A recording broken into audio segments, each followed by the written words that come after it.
This is one of the plants that's really worth knowing about. It's called meadowsweet, and it used to be used in houses back in the Middle Ages to fragrance the rooms. So they'd strew all the floor with these leaves, and that would give the room a really pleasant smell. And it does have a really sweet smell. It was also used to flavour mead, which is a honey wine.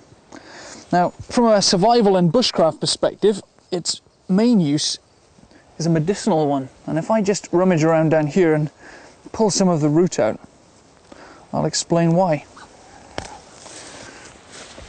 Now, that's just a little piece of the root. It actually grows quite a long way, but this is enough for us to have a little look at.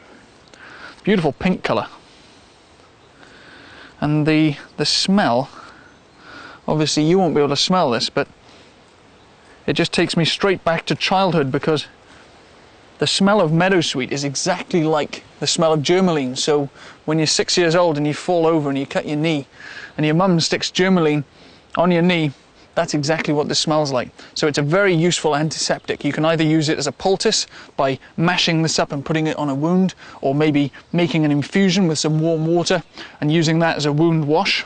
Another thing meadowsweet has is something called salicylic acid, which is better known as aspirin. So it can be used in infusion as a headache cure.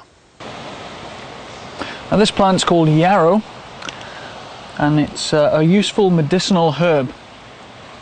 Very antiseptic. It can be used as an infusion, or it can be made into a poultice to put on a wound. So very good to know.